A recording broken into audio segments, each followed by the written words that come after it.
ಮಿತ್ರರೇ ನಮಸ್ಕಾರ.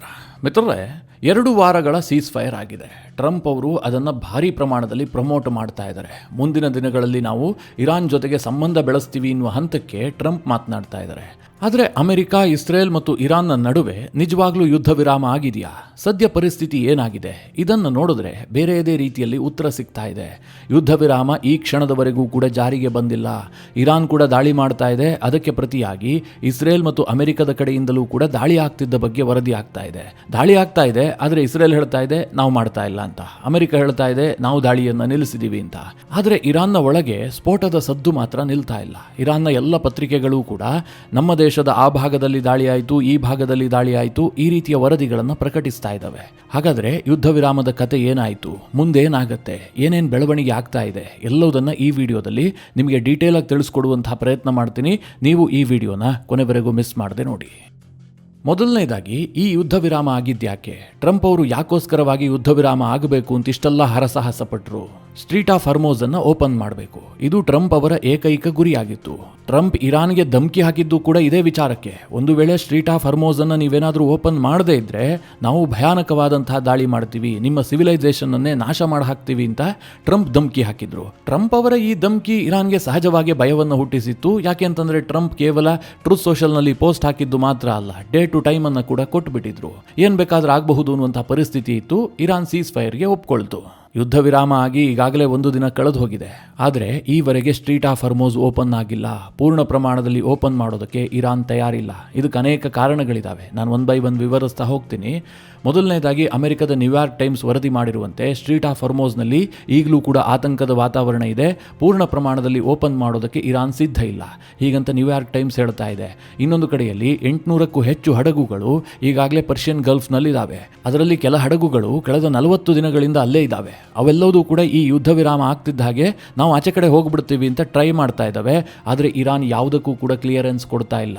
ಈ ಯುದ್ಧ ವಿರಾಮ ಆದ ಬಳಿಕ ಬೆರಳೆಣಿಕೆಯ ಹಡಗುಗಳು ಮಾತ್ರ ಸ್ಟ್ರೀಟ್ ಆಫ್ ಹರ್ಮೋಸ್ನಲ್ಲಿ ಮೂವ್ ಆಗಿದ್ದಾವೆ ಎನ್ನುವಂತಹ ಸುದ್ದಿ ಇದೆ. ಅದು ಮಿತ್ರರೇ ಹಿಂದೆಯೂ ಕೂಡ ಆಗ್ತಾ ಇತ್ತು. ಹಾಗಾದರೆ ಯಾಕೆ ಇರಾನ್ ಸ್ಟ್ರೀಟ್ ಆಫ್ ಹರ್ಮೋಸ್ ಅನ್ನು ಓಪನ್ ಮಾಡ್ತಾ ಇಲ್ಲ ಕೇಳಿದ್ರೆ, ಮುಖ್ಯವಾಗಿ ಈ ಯುದ್ಧ ವಿರಾಮದ ವಿಚಾರದಲ್ಲೇ ಅವರಿಗೆ ಗೊಂದಲ ಸೃಷ್ಟಿಯಾಗ್ಬಿಟ್ಟಿದೆ. ನಿಮಗೆ ಗೊತ್ತಿರುವ ಹಾಗೆ ಇರಾನ್ ಒಂದು ಡಿಮ್ಯಾಂಡ್ ಅನ್ನು ಅಮೆರಿಕಾಗಿಟ್ಟಿತ್ತು. ಅದು ಒಂದು ರೀತಿಯಲ್ಲಿ ಷರತ್ತು. ಅದರಲ್ಲಿದ್ದಂತಹ ಒಂದು ಷರತ್ತೇನು ಕೇಳಿದ್ರೆ, ಸ್ಟ್ರೀಟ್ ಆಫ್ ಹರ್ಮೋಸ್ ಮೇಲೆ ಕಂಪ್ಲೀಟ್ ಆಗಿ ಇರಾನ್ನ ನಿಯಂತ್ರಣ ಇರಬೇಕು ಅಂತ. ಅದಿನ್ನೂ ಕೂಡ ಚರ್ಚೆ ಆಗಬೇಕು, ಮಾತುಕತೆ ವೇಳೆ ಅದು ಫೈನಲ್ ಆಗುತ್ತೆ.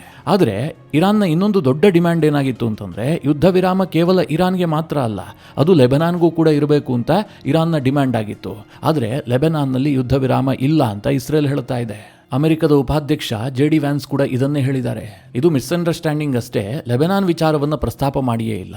ಸೀಸ್ ಫೈರ್ ಕೇವಲ ಇರಾನ್ಗೆ ಮಾತ್ರ ಅಂತ ಅಮೆರಿಕದ ಉಪಾಧ್ಯಕ್ಷರು ಹೇಳಿದ್ದಾರೆ.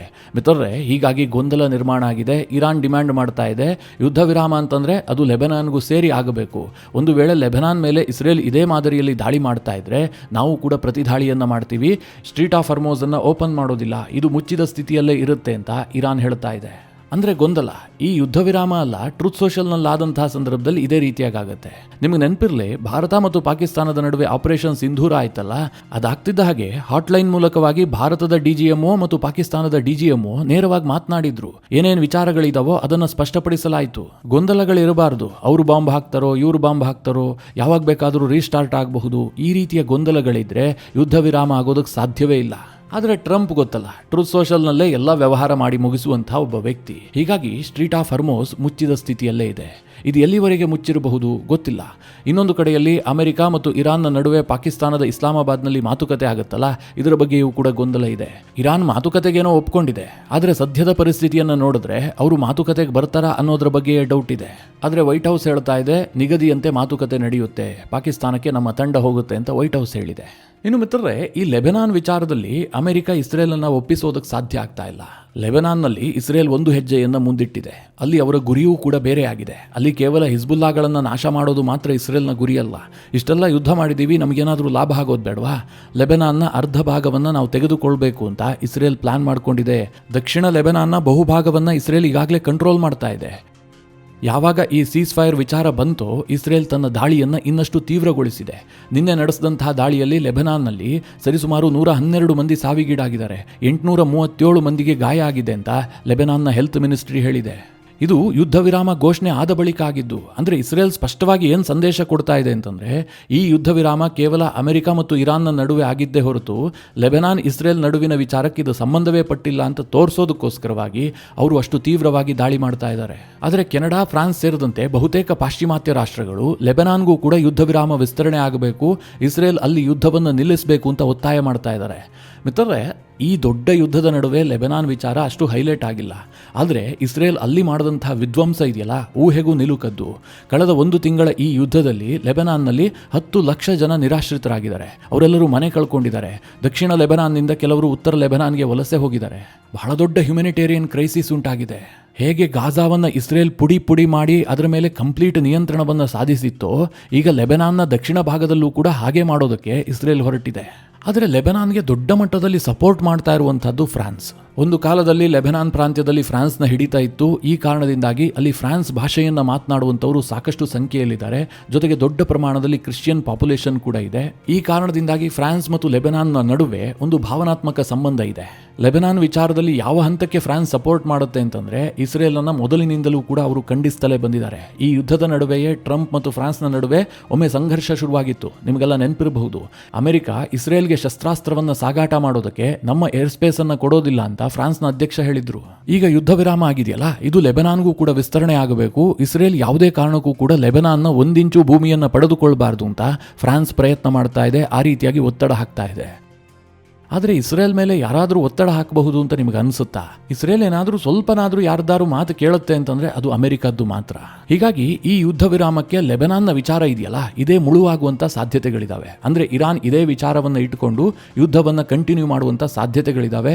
ಅವರೀಗಾಗಲೇ GCC ದೇಶಗಳ ಮೇಲೆ ದಾಳಿಯನ್ನು ಮುಂದುವರಿಸಿದ್ದಾರೆ. ಈ GCC ರಾಷ್ಟ್ರಗಳಿಗೆ ನಿಜವಾಗ್ಲೂ ಯುದ್ಧ ವಿರಾಮ ಆಗಿದೆಯಾ ಇಲ್ವಾ ಅನ್ನೋದ್ರ ಬಗ್ಗೆ ಕನ್ಫ್ಯೂಷನ್ ಇದೆ. ಈ ಬಗ್ಗೆ UAE ನೇರವಾಗಿ ಅಮೆರಿಕಾಗೆ ಪ್ರಶ್ನೆ ಮಾಡಿದೆ. ಸೀಸ್ ಫೈರ್ ಯಾವ ರೂಪದಲ್ಲಾಗಿದೆ ಅಂತ ನಮಗೆ ತಿಳಿಬೇಕು, ಅದರಲ್ಲಿ ಏನೇನು ಷರತ್ತಿದೆ ಅಂತ ನಮಗೂ ಕೂಡ ಗೊತ್ತಾಗಬೇಕು. ಇರಾನ್ ಎಲ್ಲಾ ದಾಳಿಯನ್ನು ನಿಲ್ಲಿಸಬೇಕು. ಹರ್ಮೋಸ್ ಅನ್ಕಂಡೀಷನಲ್ ಆಗಿ ಓಪನ್ ಆಗಬೇಕು. ಯಾವುದೇ ರೀತಿಯಲ್ಲೂ ಅಲ್ಲಿ ಕಂಡೀಷನ್ ಇರಬಾರ್ದು, ಯಾರ ಹಿಡಿತವೂ ಇರಬಾರ್ದು. ಇರಾನ್ನ ಶಕ್ತಿಯ ಬಗ್ಗೆ ನಮಗೀಗಲೂ ಕೂಡ ಆತಂಕ ಇದೆ. ಇರಾನ್ನ ನ್ಯೂಕ್ಲಿಯರ್ ಮತ್ತು ಬ್ಯಾಲಿಸ್ಟಿಕ್ ಮಿಸೈಲ್ ಸಾಮರ್ಥ್ಯದ ಬಗ್ಗೆ ಚರ್ಚೆ ಆಗಬೇಕು. ಕೇವಲ ಇದು ಸೀಸ್ ಫೈರ್ ಅನ್ನು ಘೋಷಣೆ ಮಾಡೋದ್ರಿಂದ ಮಾತ್ರ ಇತ್ಯರ್ಥ ಆಗುವಂತಹ ವಿಚಾರ ಅಲ್ಲ. ಈ ಬಗ್ಗೆ ಸ್ವಲ್ಪ ಕ್ಲಾರಿಟಿ ಬೇಕು ಅಂತ UAE ಕೇಳ್ತಾ ಇದೆ. ಯಾಕೆ ಗಲ್ಫ್ನ ರಾಷ್ಟ್ರಗಳು ಈ ರೀತಿಯಾಗಿ ಪ್ರಶ್ನೆ ಮಾಡ್ತಾ ಇದ್ದಾವೆ ಅಂತಂದ್ರೆ, ಅವರಿಗೆ ಯುದ್ಧ ವಿರಾಮ ಆದಂತಹ ಅನುಭವವೇ ಆಗ್ತಾ ಇಲ್ಲ. ನಿರಂತರವಾಗಿ ದಾಳಿಗಳಾಗ್ತಾ ಇದ್ದಾವೆ. ಪರ್ಷಿಯನ್ ಗಲ್ಫ್ನಿಂದ ರೆಡ್ ಸೀಗೆ ಸಂಪರ್ಕ ಮಾಡ್ತಾ ಇದ್ದಂತಹ ಸೌದಿ ಅರೇಬಿಯಾದ ಪೈಪ್ಲೈನ್ ಮೇಲೆ ಈಗಾಗಲೇ ಇರಾನ್ ದಾಳಿ ಮಾಡಿದೆ. ಇಂತಹ ದಾಳಿಗಳು ಮುಂದುವರಿತಲೇ ಇದ್ದಾವೆ. ಇನ್ನು ಅಮೆರಿಕದ ತಂತ್ರಗಾರಿಕೆಯ ಬಗ್ಗೆ ಜಗತ್ತಿಗೆ ಕನ್ಫ್ಯೂಷನ್ ಹಾಗೆ ಮುಂದುವರೆದಿದೆ. ಒಂದು ಕಡೆ ಟ್ರಂಪ್ ಹೇಳ್ತಾರೆ, ಈ ಯುದ್ಧ ವಿರಾಮ ಮುಂದಿನ ದಿನಗಳಲ್ಲಿ ಇನ್ನಷ್ಟು ಸ್ಟ್ರೆಂಥನ್ ಆಗುತ್ತೆ. ಅಮೆರಿಕ ಮತ್ತು ಇರಾನ್ ಸೇರ್ಕೊಂಡು ಹರ್ಮೋಸ್ ಸ್ಟ್ರೀಟ್ ಅನ್ನು ನಿಯಂತ್ರಣ ಮಾಡ್ತೀವಿ, ಅದರ ಟೋಲ್ ಸಂಗ್ರಹದಲ್ಲಿ ನಾವು ಕೂಡ ಭಾಗಿಯಾಗ್ತೀವಿ ಎನ್ನುವ ರೀತಿಯಲ್ಲಿ ಟ್ರಂಪ್ ಮಾತನಾಡ್ತಾರೆ. ಅದೇ ಇವತ್ತು ಅದಕ್ಕೆ ತದ್ವಿರುದ್ಧವಾದಂತಹ ಸ್ಟೇಟ್ಮೆಂಟ್ ಕೊಟ್ಟಿದ್ದಾರೆ. ಅಮೆರಿಕದ ಸೇನೆ ಪರ್ಷಿಯನ್ ಗಲ್ಫ್ನಲ್ಲೇ ಮುಂದುವರಿಯುತ್ತೆ. ಡೀಲ್ ಪಾಲನೆ ಆಗುವವರೆಗೂ ಕೂಡ ನಾವು ಯಾವುದೇ ರೀತಿಯಲ್ಲೂ ಸೇನೆಯನ್ನು ಹಿಂತೆಗೆಯೋದಿಲ್ಲ. ಒಂದು ವೇಳೆ ಮಾತುಕತೆ ವೇಳೆ ಡೀಲ್ ಆದರೆ ಓಕೆ, ಅದೇನಾದರೂ ಆಗಿಲ್ಲ ಅಂತಾದರೆ ನಾವು ಇನ್ನಷ್ಟು ತೀವ್ರವಾಗಿ ದಾಳಿ ಮಾಡ್ತೀವಿ, ಹೀಗಂತ ಟ್ರಂಪ್ ಎಚ್ಚರಿಕೆ ಕೊಟ್ಟಿದ್ದಾರೆ. ಮಿತ್ರರೇ, ಈ ಎಲ್ಲ ಬೆಳವಣಿಗೆಗಳನ್ನು ನೋಡ್ತಾ ಇದ್ರೆ ಈ ಯುದ್ಧ ವಿರಾಮ ಇದೆಯಲ್ಲ, ಇದೂ ಒಂದು ನಾಟಕ ಅಂತ ಅನ್ನಿಸ್ತಾ ಇದೆ. ಇರಾನ್ಗೆ ಈಗಾಗಲೇ ಆ ಫೀಲ್ ಆಗೋದಕ್ಕೆ ಶುರುವಾಗಿದೆ. ಅವ್ರಿಗೆ ಪೂರ್ಣವಾದಂತಹ ನಂಬಿಕೆ ಇಲ್ಲ. ಇರಾನ್ನ ಸ್ಪೀಕರ್ ಮಾತನಾಡ್ತಾ ಹೇಳಿದ್ದಾರೆ, ಈಗಾಗಲೇ ಯುದ್ಧ ವಿರಾಮದ ಎಲ್ಲಾ ಸ್ಪಷ್ಟ ಉಲ್ಲಂಘನೆಗಳಾಗಿದ್ದಾವೆ, ಅವರನ್ನ ಯಾವ ಕಾರಣಕ್ಕೂ ಕೂಡ ನಂಬೋದಕ್ಕೆ ಸಾಧ್ಯ ಇಲ್ಲ ಅನ್ನೋದನ್ನ ಪ್ರೂವ್ ಮಾಡಿದ್ದಾರೆ. ಇದು ಮಾತುಕತೆಯನ್ನ ಇನ್ನಷ್ಟು ಕಠಿಣ ಮಾಡಬಹುದು, ಹೀಗಂತ ಇರಾನ್ನ ಸ್ಪೀಕರ್ ಗಾಲಿಬಾಫ್ ಹೇಳಿದ್ದಾರೆ. ಹೀಗಾಗಿ ಈ 14 ದಿನದ ಟೈಮ್ ಇದೆಯಲ್ಲ, ಇದು ಅಮೆರಿಕ ಇನ್ನಷ್ಟು ದೊಡ್ಡ ಯುದ್ಧಕ್ಕೆ ತಯಾರಿ ಮಾಡ್ಕೊಳ್ತಾ ಇದೆಯಾ, ಈ ಪ್ರಶ್ನೆಯನ್ನು ಮೂಡಿಸ್ತಾ ಇದೆ. ಯಾಕೆ ಈ ಪ್ರಶ್ನೆ ಕೇಳಿದ್ರೆ, ಕೆಲ ಡಿಫೆನ್ಸ್ ಎಕ್ಸ್ಪರ್ಟ್ಗಳ ಪ್ರಕಾರ ಅಮೆರಿಕ ಈ ಯುದ್ಧವನ್ನು ಆರಂಭಿಸುವಂತಹ ಸಂದರ್ಭದಲ್ಲಿ ಒಂದು ಲಾಂಗ್ ಟರ್ಮ್ ವಾರ್ಗೆ ಪ್ರಿಪೇರ್ ಆಗಿರಲಿಲ್ಲ. ಯುದ್ಧಕ್ಕೆ ಎಷ್ಟು ಪ್ರಿಪೇರ್ ಆಗಬೇಕು ಅಂತ ನಿಮಗೆಲ್ಲ ಗೊತ್ತು. ರಾತ್ರಿ ಬೆಳಗಾಗುವಷ್ಟರಲ್ಲಿ ಯುದ್ಧ ಮಾಡೋದಕ್ಕೆ ಸಾಧ್ಯವೇ ಇಲ್ಲ. ಅದಕ್ಕೆ ಬಹಳಷ್ಟು ಪ್ರಿಪರೇಷನ್ ಬೇಕಾಗುತ್ತೆ. ಅಮೆರಿಕ ಇರಾನ್ ವಿರುದ್ಧ ದಾಳಿಗೆ ಹೋಗುವಂತಹ ಸಂದರ್ಭದಲ್ಲಿ ಕೇವಲ 1-2 ಏರ್ಕ್ರಾಫ್ಟ್ ಕ್ಯಾರಿಯರ್ಗಳು, 1 ಆರ್ಮಾಡವನ್ನು ಅಲ್ಲಿಗೆ ಕಳುಹಿಸಿದ್ರು. ಯಾಕೆ ಅಮೆರಿಕ ಈ ರೀತಿಯ ತಂತ್ರಗಾರಿಕೆಯನ್ನು ಅನುಸರಿಸಿತ್ತು ಕೇಳಿದ್ರೆ, ಇಸ್ರೇಲ್ ಕೊಟ್ಟಂತಹ ಮಾಹಿತಿ ಆ ರೀತಿಯಾಗಿತ್ತು. ಇಸ್ರೇಲ್ನ ಪ್ರಧಾನಿ ಹೇಳಿದ್ರು, ನಾವು ಏಕಾಏಕಿಯಾಗಿ ಒಮ್ಮೆಗೆ ಇರಾನ್ನ ಸರ್ವೋಚ್ಚ ನಾಯಕನನ್ನು ಹತ್ಯೆ ಮಾಡಿಬಿಡಬಹುದು, ಟಾಪ್ ಲೆವೆಲ್ನ ಲೀಡರ್ಶಿಪ್ ಅಂತ್ಯ ಆಗಿಬಿಡುತ್ತೆ, ಅನಂತರದಲ್ಲಿ ರೆಜಿಮ್ ಚೇಂಜ್ ಆಗುತ್ತೆ, ಹೆಚ್ಚು ಅಂತಂದ್ರೆ 1-2 ವಾರದಲ್ಲಿ ಎಲ್ಲವೂ ಖತಮ್ ಆಗಿಬಿಡುತ್ತೆ ಅಂತ ಇಸ್ರೇಲ್ನ ಪ್ರಧಾನಿ ಬೆಂಜಮಿನ್ ನೆತನ್ಯಾಹು ಅಮೆರಿಕಾಗೆ ಮಾಹಿತಿ ಕೊಟ್ಟಿದ್ರು. ಅಮೆರಿಕ ಒಂದು ಹಂತದಲ್ಲಿ ಅದನ್ನು ನಂಬಿಕೊಂಡಿತ್ತು, ಅದರ ಮೇಲೆ ವಿಶ್ವಾಸವನ್ನ ಇಟ್ಟುಕೊಂಡು ಈ ದಾಳಿಯನ್ನು ಆರಂಭಿಸಿತು. ಅವರು ಲಾಂಗ್ ಟರ್ಮ್ ವಾರ್ಗೆ ಪ್ರಿಪೇರ್ ಆಗಿರಲಿಲ್ಲ. ಅದಕ್ಕೆ ಅವ್ರಿಗೆ ಸಮಯಾವಕಾಶ ಬೇಕಾಗ್ತಾ ಇತ್ತು. ಈಗ ಈ 14 ದಿನದ ಸಮಯಾವಕಾಶ ಇದೆಯಲ್ಲ, ಈ ಸಂದರ್ಭದಲ್ಲಿ ಅಮೆರಿಕ ಹೆಚ್ಚು ಪ್ರಿಪೇರ್ ಆಗಬಹುದು. ಯಾವುದಕ್ಕೆ ಪ್ರಿಪೇರ್ ಆಗೋದು ಅಂತಂದರೆ ಅವರಿಗಿರುವ ದೊಡ್ಡ ಸಮಸ್ಯೆ ಏನು ಗೊತ್ತಾ, ಒಂದು ವೇಳೆ ಇರಾನ್ ಮೇಲೆ ರಣಭೀಕರವಾದಂತಹ ದಾಳಿ ಮಾಡಿದ್ದೇ ಆದರೆ ಇರಾನ್ ಅದಕ್ಕೆ 100% ರಿಟಾಲಿಯೇಟ್ ಮಾಡುತ್ತೆ. ಈಗಿನ ಕೆಲ ವರದಿಗಳ ಪ್ರಕಾರ ಈಗಲೂ ಸಹ ಇರಾನ್ 15ರಿಂದ 20 ಸಾವಿರ ಮಿಸೈಲ್ಗಳನ್ನು ಅಡಗಿಸಿಟ್ಟುಕೊಂಡಿದೆ. ನಾಗರಿಕ ಪ್ರದೇಶದಲ್ಲೇ ಆ ಮಿಸೈಲ್ಗಳನ್ನು ಮುಚ್ಚಿಟ್ಟಿದೆ. ಜೊತೆಗೆ 45ರಿಂದ 50 ಸಾವಿರ ಡ್ರೋನ್ಗಳು ಇರಾನ್ನ ಬತ್ತಳಿಕೆಯಲ್ಲಿದೆ ಎನ್ನುವಂತಹ ಮಾಹಿತಿ ಇದೆ. ಯೋಚನೆ ಮಾಡಿ, ಅಮೆರಿಕ ದಾಳಿ ಮಾಡ್ತಿದ್ದ ಹಾಗೆ ಏಕಾಏಕಿಯಾಗಿ ಇರಾನ್ ಏನಾದರೂ ಸಾವಿರಾರು ಮಿಸೈಲ್ಗಳನ್ನು ಗಲ್ಫ್ ರಾಷ್ಟ್ರಗಳ ಕಡೆಗೆ ಒಮ್ಮೆಗೆ ಉಡಾಯಿಸಿದ್ರೆ ಪರಿಸ್ಥಿತಿ ಏನಾಗಬಹುದು? ಅದನ್ನು ತಡೆಯೋದಕ್ಕೆ ಅಮೆರಿಕಕ್ಕೆ ಸಾಧ್ಯ ಆಗುತ್ತಾ? ಅದಕ್ಕೆ ಸಾಕಷ್ಟು ಪ್ರಿಪರೇಷನ್ ಬೇಕಾಗತ್ತೆ. ಹೀಗಾಗಿ ಟ್ರಂಪ್ ಅಷ್ಟೆಲ್ಲ ಒತ್ತಡ ಹೇರಿ ಯುದ್ಧ ವಿರಾಮವನ್ನು ಸಾಧಿಸಿಕೊಂಡಿದ್ದಾರೆ. ಇದು ಶಾಶ್ವತವಾದಂತಹ ಪರಿಹಾರ ಅಲ್ಲ ಅಂತ ಈ ಕ್ಷಣದಲ್ಲೂ ಕೂಡ ಡಿಫೆನ್ಸ್ ಎಕ್ಸ್ಪರ್ಟ್ಗಳು ಅಭಿಪ್ರಾಯ ಪಡ್ತಾ ಇದ್ದಾರೆ. ನಮ್ಮ ದೇಶದಲ್ಲಿ ಮಾತ್ರ ಕೆಲವರು ಹೇಳ್ತಾ ಇರೋದು ಇರಾನ್ ಗೆದ್ದು ಬಿಟ್ಟಿದೆ, ಇನ್ನು ಇರಾನ್ ಅನ್ನ ಮುಟ್ಟೋದಕ್ಕೆ ಸಾಧ್ಯ ಇಲ್ಲ ಅಂತ. ಇದರ ನಡುವೆ ನೆತನ್ಯಾಹು ಒಂದು ಹೇಳಿಕೆ ಕೊಟ್ಟಿದ್ದಾರೆ. ನಾವು ಈಗಲೂ ಕೂಡ ಯುದ್ಧಕ್ಕೆ ಸಿದ್ಧವಾಗೇ ಇದ್ದೀವಿ, ಸೀಸ್ ಫೈರೇ ಅಂತಿಮ ಅಲ್ಲ ಅಂತ ಅವರು ಸ್ಟೇಟ್ಮೆಂಟ್ ಕೊಟ್ಟಿದ್ದಾರೆ. ಇರಾನ್ ಈಗಾಗಲೇ ಸಾಕಷ್ಟು ದುರ್ಬಲ ಆಗಿದೆ. ಅದೇ ರೀತಿಯಲ್ಲಿ ಲೆಬನಾನ್ನ ಹಿಜ್ಬುಲ್ಲಾಗಳು ಕೂಡ ಕಂಪ್ಲೀಟ್ ಆಗಿ ಹಿಡಿತವನ್ನು ಕಳೆದುಕೊಂಡಿದ್ದಾರೆ. ನಾವು ಇಂತಹ ಆಪರ್ಚುನಿಟಿಯನ್ನು ಮಿಸ್ ಮಾಡಿಕೊಳ್ಳೋದಿಲ್ಲ ಅಂತ ನೆತನ್ಯಾಹು ಸ್ಟೇಟ್ಮೆಂಟ್ ಕೊಟ್ಟಿದ್ದಾರೆ. ನಿಮಗೆ ನೆನಪಿರಲಿ, ಈ ಯುದ್ಧದ ಡ್ರೈವಿಂಗ್ ಸೀಟ್ನಲ್ಲಿರುವಂತಹದ್ದು ಇಸ್ರೇಲ್. ಹೆಚ್ಚು ಇಂಟೆಲಿಜೆನ್ಸ್ ಅನ್ನ ಗ್ಯಾದರ್ ಮಾಡ್ತಾ ಇರೋದವರು, ಯುದ್ಧದ ಪ್ಲಾನ್ ಅನ್ನ ಮಾಡ್ತಾ ಇರೋದವರು, ಟಾರ್ಗೆಟ್ ಅನ್ನ ಫಿಕ್ಸ್ ಮಾಡ್ತಾ ಇರುವಂತಹದ್ದವರು, ಯುದ್ಧ ಎಷ್ಟು ದಿನ ನಡಿಬೇಕು, ಹೇಗೆ ನಡಿಬೇಕು ಎಲ್ಲವುದನ್ನ ಡಿಸೈಡ್ ಮಾಡ್ತಾ ಇರುವಂತಹದ್ದು ಇಸ್ರೇಲ್ನವರು. ಟ್ರಂಪ್ ಕೇವಲ ಹೆಡ್ಲೈನ್ ಡೆಡ್ಲೈನ್ ಇದೆರಡರ ನಡುವೆ ಗಿರಿಕಿ ಹೊಡಿತಾ ಇದ್ದಾರೆ.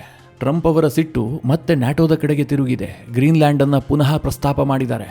ನಮಗೆ ನ್ಯಾಟೋ ಪಡೆಗಳು ಬೇಕಾಗಿದ್ದಾಗ ಅವರು ಇರಲಿಲ್ಲ, ಮುಂದೆಯೂ ಕೂಡ ನಮಗೆ ಬೇಕಾದಂತಹ ಸಂದರ್ಭದಲ್ಲಿ ಅವರು ಇರೋದಿಲ್ಲ.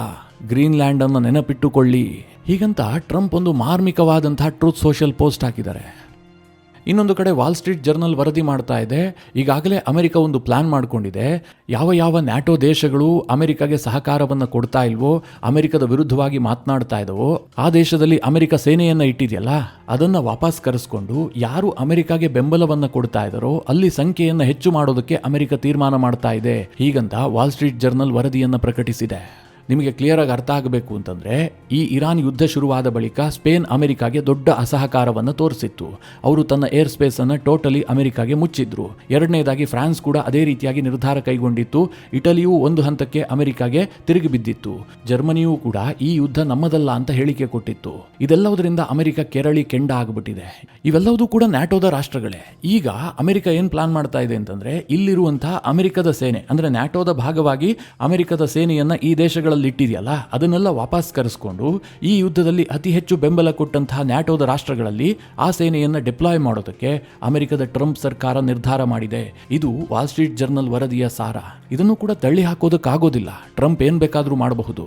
ಇನ್ನು ಅಮೆರಿಕದ ರಿಪಬ್ಲಿಕನ್ ಪಕ್ಷದ ನಿಕ್ಕಿ ಹ್ಯಾಲೆ ಇರಾನ್ ಈ ಯುದ್ಧದಲ್ಲಿ ಸೋತಿದೆ, ಈ ಯುದ್ಧ ವಿರಾಮ ಇರಾನ್ನ ಸೋಲು ಅಂತ ಪರಿಗಣಿಸಬೇಡಿ, ಹಾಗಂತ ಮೈಮರಿಬೇಡಿ ಅಂತ ಎಚ್ಚರಿಕೆ ಕೊಟ್ಟಿದ್ದಾರೆ. ಇರಾನ್ ಟೈಮ್ ಅನ್ನ ಬಳಸಿಕೊಳ್ಳುತ್ತೆ. ವಿಳಂಬ ಮಾಡುವಂತಹದ್ದು ಇರಾನ್ನ ಒಂದು ತಂತ್ರಗಾರಿಕೆ. ಅವರ ಬಳಿಯಲ್ಲಿ ಈಗಲೂ ಕೂಡ ಶಕ್ತಿ ಇದೆ. ಅವರ ಮೇಲೆ ಹೆಚ್ಚು ಒತ್ತಡವನ್ನ ಹಾಕಿ ಅವರ ಬಳಿ ಇರುವಂತಹ ಯುರೇನಿಯಂ ಥ್ರೆಟ್ ಅನ್ನ ಸಂಪೂರ್ಣ ನಾಶವಾಗುವವರೆಗೂ ಕೂಡ ಗೆಲುವು ನಮ್ಮದಾಗಿರೋದಿಲ್ಲ. ಹೀಗಂತ ನಿಕ್ಕಿ ಹ್ಯಾಲೆ ಅಮೆರಿಕದ ಟ್ರಂಪ್ ಸರ್ಕಾರಕ್ಕೆ ಎಚ್ಚರಿಕೆ ಕೊಟ್ಟಿದ್ದಾರೆ.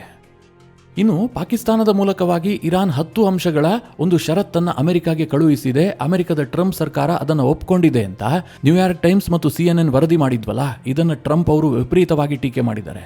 ಇದು ಶುದ್ಧ ಸುಳ್ಳು ಸುದ್ದಿ, ನೆಗೋಸಿಯೇಷನ್ ಅನ್ನ ದಿಕ್ಕು ತಪ್ಪಿಸುವುದಕ್ಕೆ ಮಾಡ್ತಾ ಇರುವಂತಹ ಕೆಟ್ಟ ಪ್ರಯತ್ನ ಅನ್ನುವ ರೀತಿಯಲ್ಲಿ ಟೀಕೆ ಮಾಡಿದ್ದಾರೆ. ಈ ಎರಡೂ ಸುದ್ದಿ ಮಾಧ್ಯಮಗಳ ವಿರುದ್ಧ ಟ್ರಂಪ್ ಅವರಿಗೆ ವಿಪರೀತವಾಗಿ ಸಿಟ್ಟಿದೆ. ಅದು ಇವತ್ತು ನಿನ್ನೆಯದಲ್ಲ, ಅದು ಆಗಾಗ ಸ್ಫೋಟಗೊಳ್ತಾ ಇರುತ್ತೆ. ಇನ್ನು ಇರಾನ್ನ ಒಳಗಿನ ಚಿತ್ರಣವನ್ನು ನೋಡೋದೇ ಆದರೆ, ಈ ಯುದ್ಧ ವಿರಾಮದ ಬಳಿಕ ಅಲ್ಲಿ ಮಿಶ್ರ ಪ್ರತಿಕ್ರಿಯೆ ಇದೆ. ಕೆಲವರಿಗೆ ಯುದ್ಧ ವಿರಾಮದ ಬಗ್ಗೆ ಒಲವಿಲ್ಲ. ಅಂದ್ರೆ ಅಮೆರಿಕ ಮೋಸ ಮಾಡೋದಕ್ಕೆ ಈ ತಂತ್ರವನ್ನು ಅನುಸರಿಸ್ತಾ ಇದೆ, ನಮಗೆ ಇನ್ನೊಮ್ಮೆ ಒದೆ ಬೀಳುವ ಸಾಧ್ಯತೆ ಇದೆ ಅಂತ ಇರಾನ್ನ ಬಹುತೇಕರಿಗೆ ಅನ್ನಿಸ್ತಾ ಇದೆ.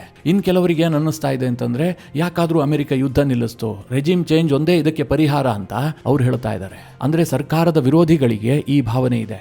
ಕೆಲವರು ಮಾರ್ಮಿಕವಾಗಿ ಟ್ವೀಟ್ ಕೂಡ ಮಾಡಿದ್ದಾರೆ. 47 ವರ್ಷಗಳಿಂದ ಬಾಹ್ಯ ಶತ್ರುಗಳ ಬಗ್ಗೆ ನೀವು ಹೋರಾಟ ಮಾಡಿದಿರಿ, ಈಗ ಸ್ವಲ್ಪ ಒಳಗೆ ಇರುವಂತಹ ಜನರ ಬಗ್ಗೆ ಚಿಂತೆ ಮಾಡೋದಕ್ಕೆ ಶುರು ಮಾಡಿ ಅಂತ.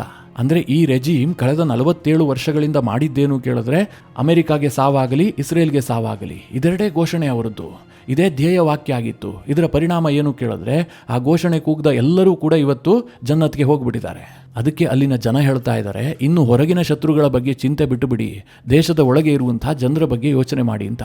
ಈ ರೀತಿಯ ಮಿಶ್ರ ಪ್ರತಿಕ್ರಿಯೆಗಳು ವ್ಯಕ್ತವಾಗ್ತಾ ಇದ್ದಾವೆ. ಆದರೆ ಅಲ್ಲಿನ ಸರ್ಕಾರ ಮಾತ್ರ ಸರ್ಕಾರದ ವಿರುದ್ಧವಾಗಲಿ ದೇಶದ ವಿರುದ್ಧವಾಗಲಿ ಯಾವುದೇ ಸುದ್ದಿಯನ್ನು ಪ್ರಕಟಿಸಕೂಡದು, ಶತ್ರುಗಳಿಗೆ ಲಾಭ ಆಗುವಂಥ ಸಣ್ಣ ಸುದ್ದಿಯೂ ಕೂಡ ಇರಾನ್ನಿಂದ ಪ್ರಕಟ ಆಗಬಾರದು ಅಂತ ಕಟ್ಟಪ್ಪಣೆಯನ್ನು ಹೊರಡಿಸಿದೆ. ಇದಿಷ್ಟು ಈವರೆಗೆ ಆದಂಥ ಕೆಲವೊಂದಷ್ಟು ಡೆವಲಪ್ಮೆಂಟ್ಗಳು. ಇದಿನ್ನೂ ಕೂಡ ಸಾಕಷ್ಟು ಮುಂದುವರಿಯುತ್ತೆ. ಆಯಾ ಸಂದರ್ಭದಲ್ಲಿ ನಿಮಗೆ ವಿಡಿಯೋ ಮಾಡಿ ತಿಳಿಸುವಂತಹ ಪ್ರಯತ್ನ ಮಾಡ್ತೀನಿ. ಈ ವಿಚಾರಗಳ ಕುರಿತಾಗಿ ನಿಮ್ಮ ಅನಿಸಿಕೆ ಅಭಿಪ್ರಾಯಗಳೇನು ಕಮೆಂಟ್ ಮಾಡುವ ಮೂಲಕ ನಮಗೆ ತಿಳಿಸಿ. ಹಾಗೆ ನಿಮಗೆ ಈ ವಿಡಿಯೋ ಇಷ್ಟವಾದರೆ ಲೈಕ್ ಮಾಡಿ. ಜೊತೆಗೆ ನೀವಿನ್ನೂ ನಿಮ್ಮ ನೆಚ್ಚಿನ ಸಂಸ್ಕಾರ ಸೌರಭ ಯೂಟ್ಯೂಬ್ ಚಾನಲ್ನ ಸಬ್ಸ್ಕ್ರೈಬ್ ಮಾಡಿಲ್ಲ ಅಂತಾದರೆ ಈ ಕೂಡಲೇ ಸಬ್ಸ್ಕ್ರೈಬ್ ಮಾಡಿ. ಮುಂದಿನ ಎಲ್ಲ ಅಪ್ಡೇಟ್ಗಳ ನೋಟಿಫಿಕೇಷನ್ಗಾಗಿ ಬೆಲ್ ಐಕಾನ್ ಒತ್ತಿ.